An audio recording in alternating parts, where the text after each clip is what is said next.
We are live. Well, not live, but oh God. Starting off well with a mosquito trying to bite me. We are great. How Oh, that lively. that lively. Everybody wants a taste of me.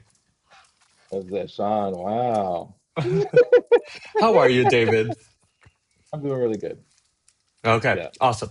So I'm going to go first this time because Hazel Okay, is not good. on the call with us. But I, surprisingly enough, don't have that much to share this week. I mean, I don't know. Let's see. Let's see what I can fill with. Um, Last week there was like a breakthrough with my sister, and a lot of breakthroughs with work, family, and all of that. Because I think we were all sharing how we're taking on detachment, and it's starting to become more natural, and we're just not pressured, right, on things being a certain way, and we're giving up releasing and all of that. So coming into this week, let me see. This week, I think we had something happened yesterday which was hilarious, but I think both my fiance and I handled it really well. So I'm not going to start at the end. I'm trying to see what else happened during the week. I don't know. Work was just work. Oh yeah, there was a kind of breakdown at work where Mhm. where I did something with a specific task at work, and my performance was not great because my job pretty much requires supporting a group and supporting customers. And when I'm supporting customers, I'm like really good, very of service, available, uh, will move mountains to help them. Because thinking about it now out loud, I think it's because I want to look good and I want to hold a reputation.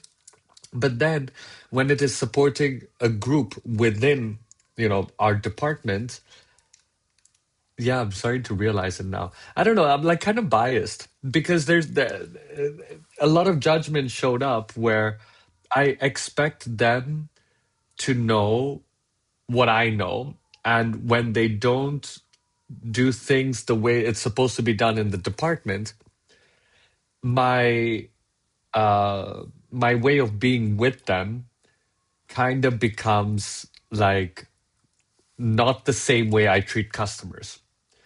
So I'm like, if a customer comes to me with a really absurd request, I'm like, oh yeah, sure, don't worry about it. We can handle it, everything's fine.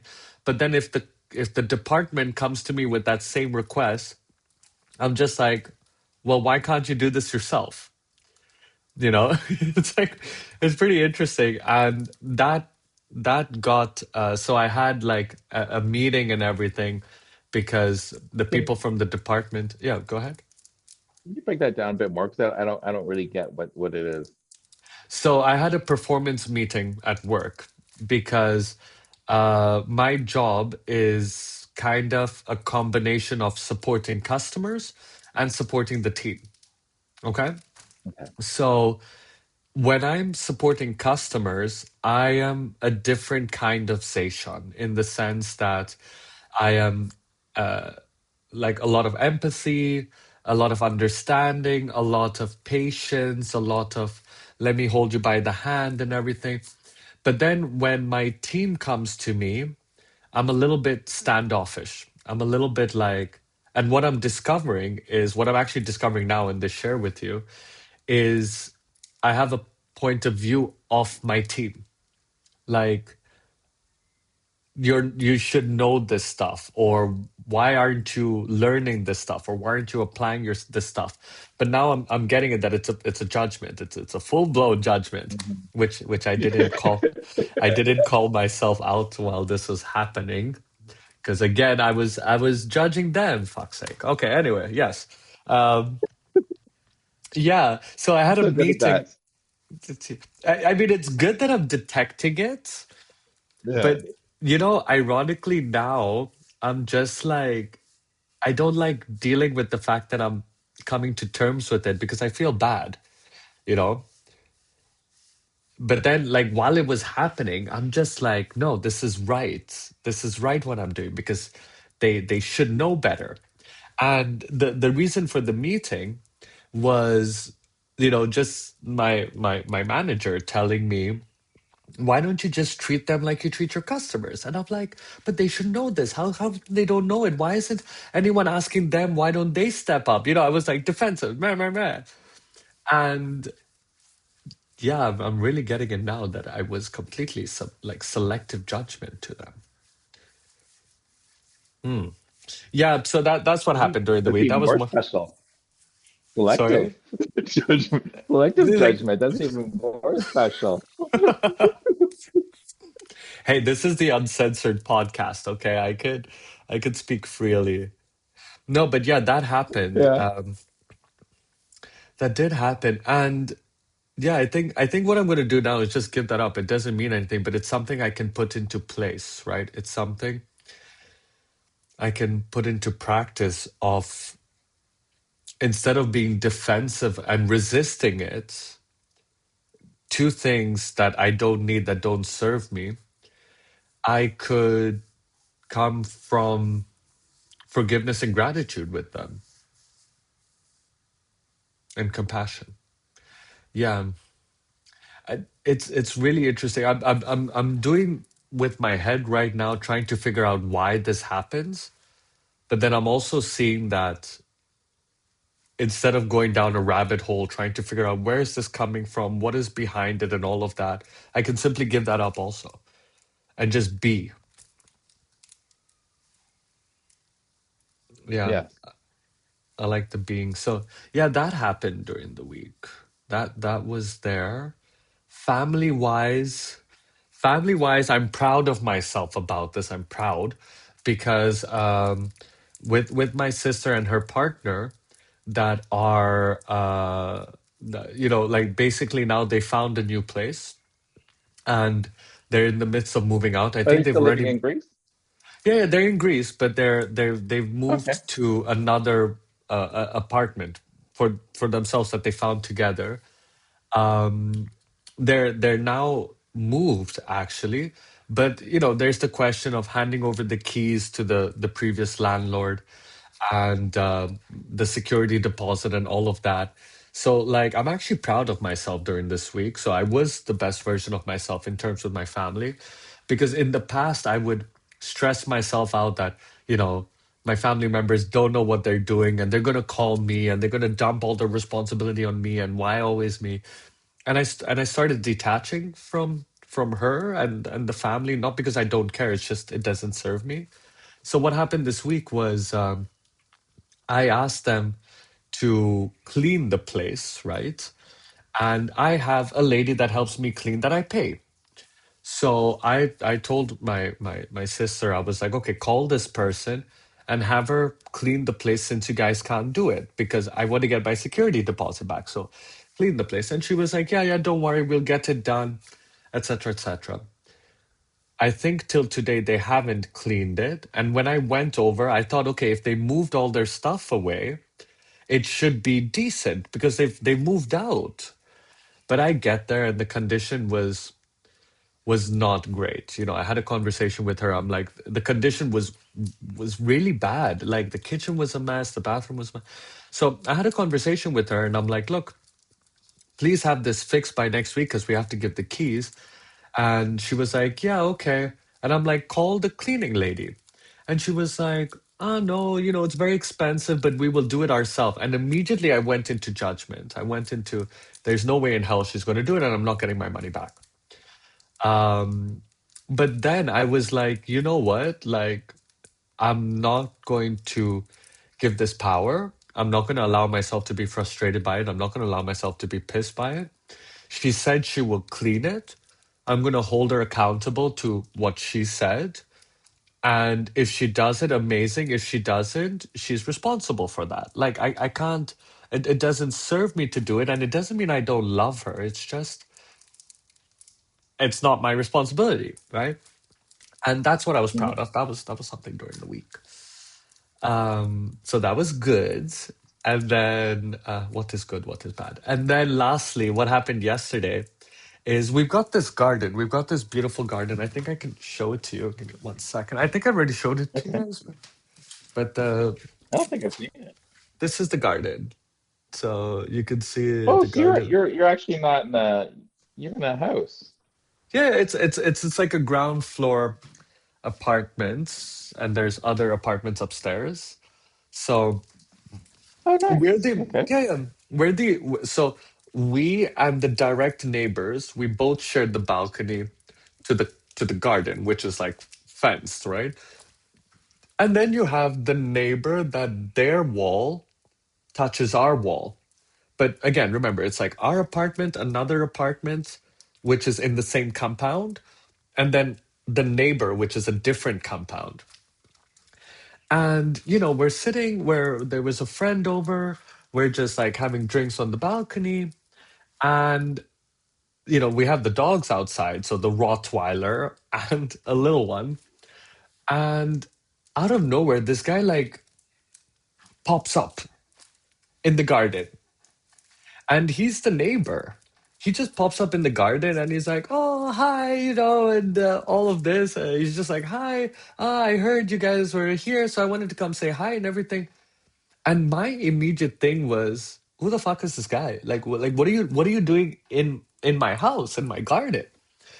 And he's like, he was speaking a little bit of Greek, a little bit of English. He's like, "How are you? Good evening, blah blah blah." At 9:30 at night, by the way, like it's dark, and he just pops up, and you know, my fiance is behind me, and her friend. So there are two girls and me, and I was like, what do I do now? Because this guy's in our garden. And before I could even think of anything, I was just like, just trying to get him out because you never know. First of all, for someone to get into someone else's house at 9:30, call it a judgment, but this is not a normal thing to do. Okay. No. Yeah. You could say I'm judging the guy, but for the listeners out there, like, this is not a normal thing objectively, I would say, not a subjective thing. So, I go and ask the neighbor upstairs, and she's like, "Oh no, well, this guy helps take care of the trees, and he puts like pesticide on them so there are no worms and everything." And I'm like, sure, but at 9:30 at night, again, that doesn't make sense. And Rebecca felt really like violated privacy wise, like, and then we find out that the guy jumped the wall to get into our garden. And I'm just thinking, like, if you trespass my house, and God forbid the dog, like the Rottweiler, bites your hand or your Mhm. leg off, that's on you. Like, there's so when with all of this, like, we had this whole 2 3 hour discussion because Rebecca was worried that if Leah did something to the guy could report the dog to the police, and then maybe they would have to put Leah down, so she panicked. She was in massive fear. Even I was just like, I ended up calling the police, and the police was just like, "Do you want us to send a cop right now?" And I'm like, "No, the guy left and everything. We set up a camera." But all of this happened, and it took 3 hours that all of us were pissed, like, we even judged the Greek police for not caring that much. But then when we replayed whatever happened, the police were willing to come right away. We told them it's not an emergency. We realized that the fear that Rebecca has that they're gonna put down Leah if she attacked the owner, we chat GPT'd this, and apparently we have all right if anything happens to the guy, especially because it's dark, that if he gets hurt or attacked or whatever, that's on him. It was cute because we played out this scenario because Rebecca, poor thing, she really is very emotional. So we played out this thing where I was like, "Babe, imagine I jump into someone's house, okay, at 9:30 at night. David, I jump into your house, okay, and your dog, let's say you have a dog, attacks me.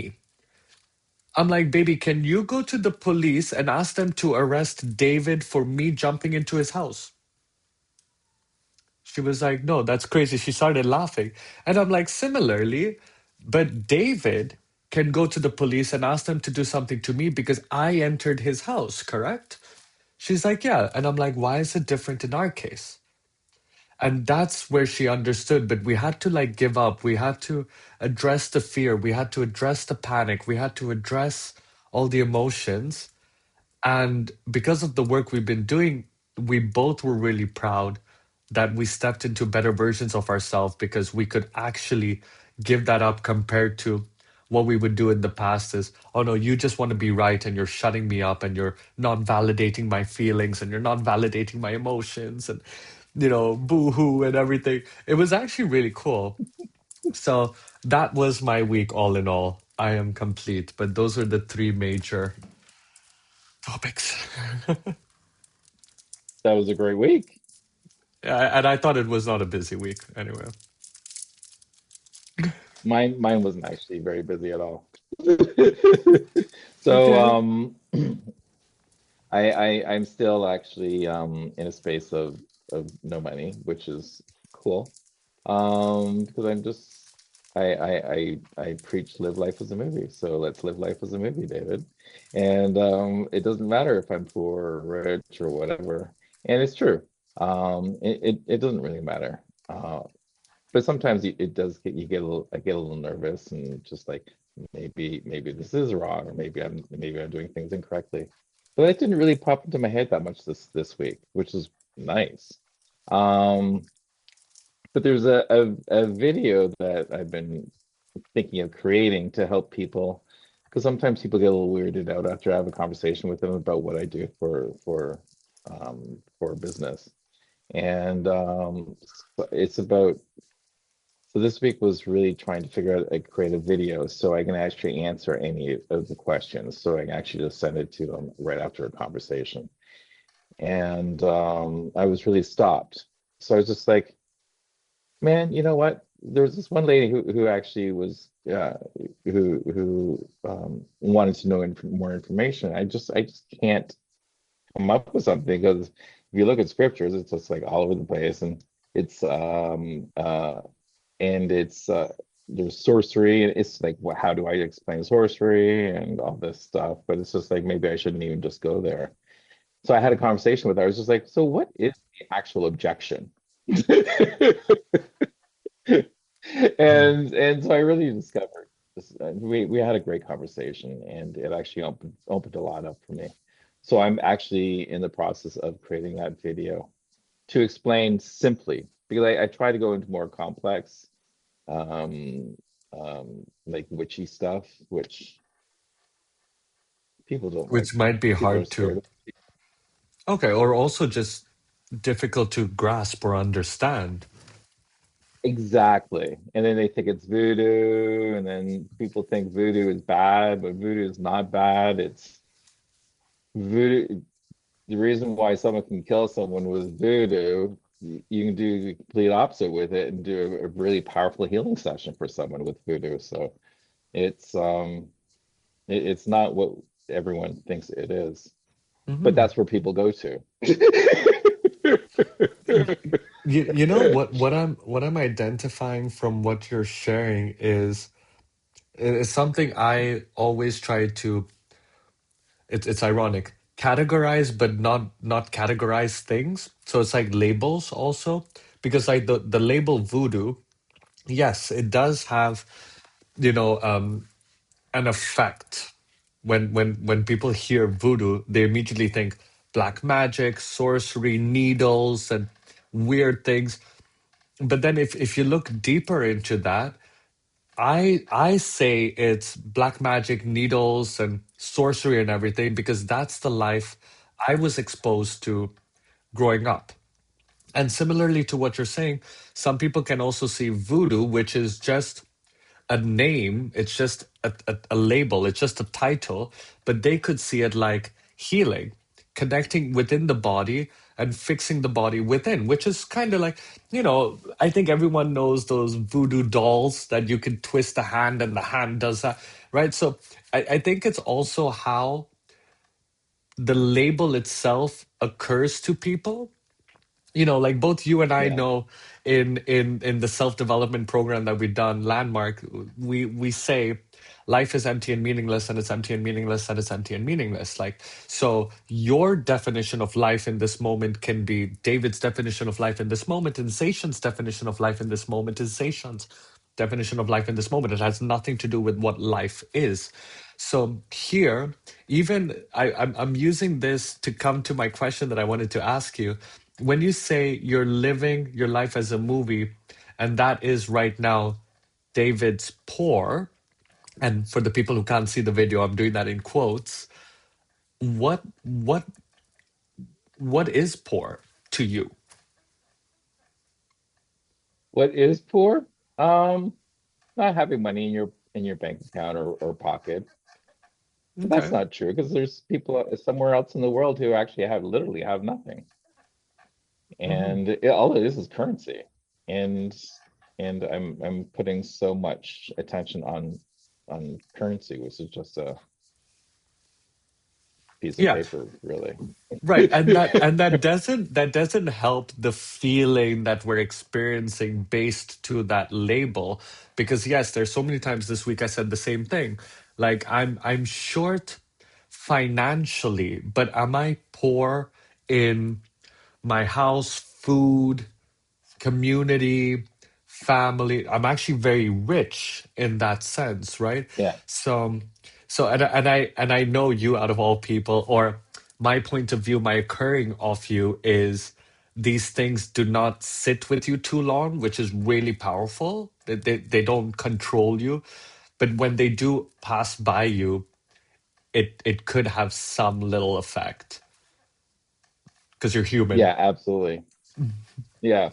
And actually on Thursday is I started having I had two amazing conversations with people, and the one lady I gave her a description. She goes, I am so blessed to be sitting with you. Thank you. Mm, I was just like, wow, thank you.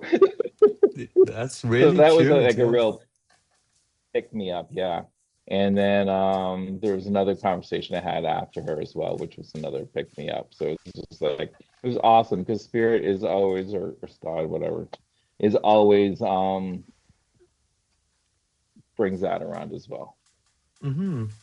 And It like when brings you people shared, to me that pick me up when I'm not actually being picked up.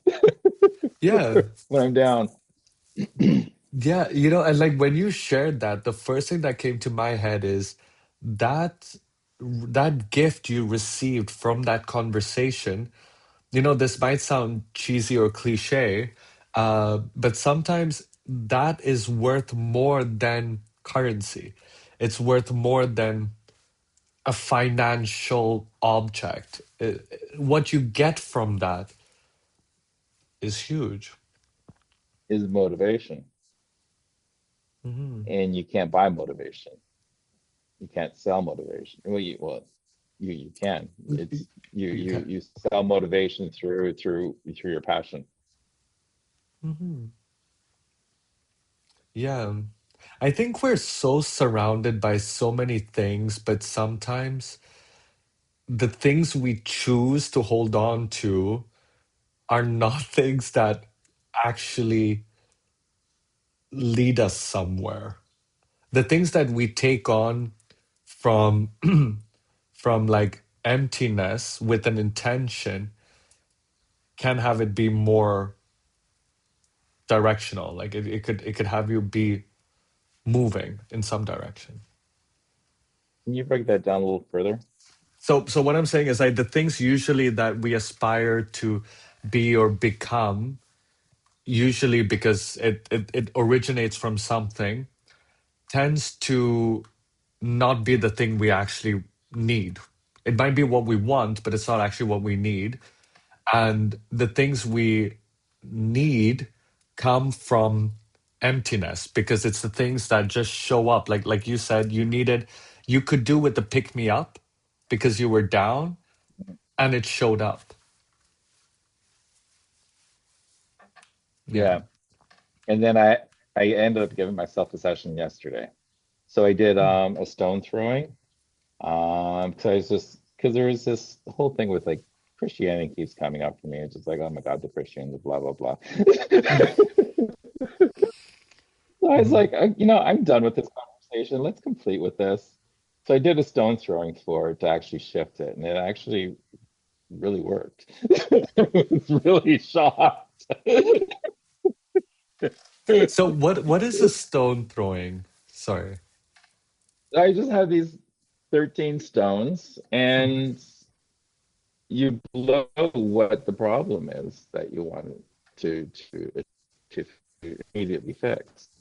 So I blew that into it, and I went to the three energy centers and pulled in the spirit of David myself, and then I Mm. threw them on this board that I have that has different squares on it, and some of them actually, a lot of them flew off the board, and then so you do that first time gives you an idea of what's going on. The second time shows you a little bit more of a change, and the third time actually causes like is the complete shift. So I Mm. ended up doing the stone throwing like three times, and wow, it really did make a difference. I can do one for you if you want sometime. Oh, I will give you a list of things that I'm kidding. You'll be like, stop. No, I'm kidding. No, but that is Those cool be like a because lifetime that we've been sitting there for. yeah, but Who two knows? lifetimes. Uh, Two no, but lifetimes, it's a lot. no, but like I feel that's also it shows up to me. It occurs to me um like an upgraded version of detachment in a way or surrender. Yeah. Hmm. And it was also really interesting. So I'd never given myself a session in the way I gave myself a session. So what I did was I actually sent my spirit to the to my to my little crystal, I'll call it. Well, it's just a little table have that I usually bring the spirit to. So I took my spirit and put that on the table and actually did the work there. And it was really, really, really interesting. It was actually really beautiful doing it on myself. So I actually really liked it. Hmm. Yeah, I'm actually curious, it was what wonderful. what came out of it, out of that experience? Calmness. Mm. And then there was other things that I had, yeah, it was a lot of calmness, a lot of calmness. Um, because during the session, I was just I would just go th I don't know, it just felt like I was just like falling through a tunnel. And then next thing you know, it was just like there was this one section where I came up to, and it's just like something was illuminated, and then I blew that into the stone, and then I actually moved on, and it was really wonderful. Mm. So I kind of got it from the perspective of a client. So And now, like, I think what can also be available is if you get it from the other perspective, you can introduce that when you are working with the clients. It makes it and I more just real. realized, yeah, and I also realized that it actually um, I can actually put that into the video because that is my experience of my style of healing.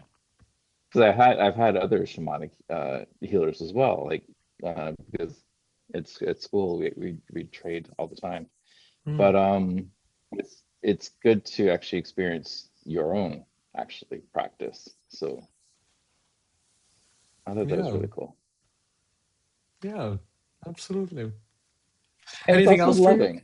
Oh, sorry. Yeah, of It's course. also loving to oneself. So do I have anything else? No,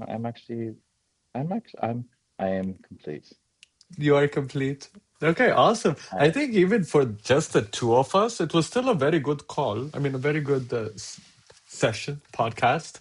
Yeah. Um, awesome. Are you going to be on the Why, call next week? Sorry. I am, but why did you go into that weird accent?